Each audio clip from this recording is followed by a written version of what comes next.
Topic of discussion this week, or for myself, as somebody who thinks they know a little bit about boxing, is the left hand, and in particular fashion, the left hand being kept low down by the waist.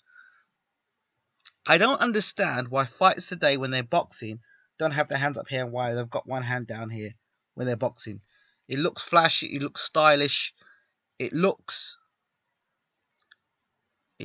relaxing, but there is a saying. The referee says at the beginning of each fight, protect yourself at all times.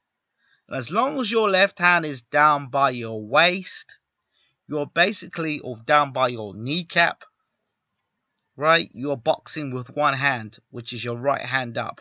Why are fighters of today's era dropping their left hand so low? Technically, you don't throw a jab any faster because you still have to pick your hand back up to throw the jab. Try and throw a jab from down by where your kneecap is. You have to bring the hand up and then throw a punch. Also, you leave yourself open. Your whole head is exposed. Your body is exposed. So, I was always told when you boxed to make yourself as less of a target as possible. With this left hand down low, you are open to a 1-2. You know, you have no way of blocking punches. What's wrong with it? What happened to the block of the jab? You know, having the hands up and then blocking the jab.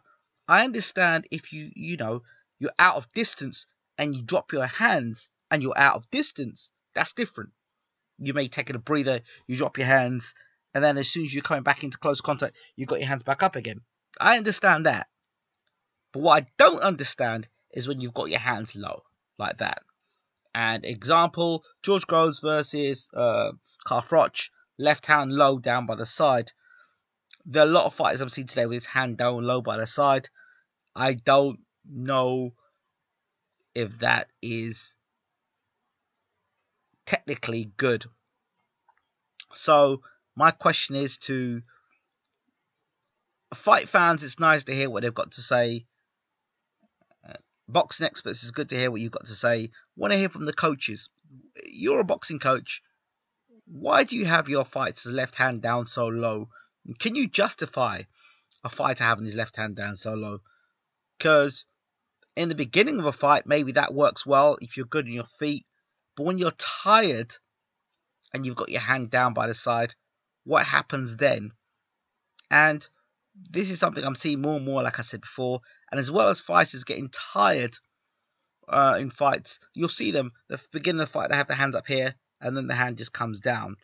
If you're seeing this and you're watching tape of your own fighter, surely it's something you need to be addressed. Now, I knew back in the day that if you dropped your hand low, the one way to prevent your hand coming down is to put the newspaper under the armpit to keep the hands up. That also kept your arms in tight, so you had a tighter guard, prevented for body shots. You just kept your hand in tight there. It was there. You had your hands up there.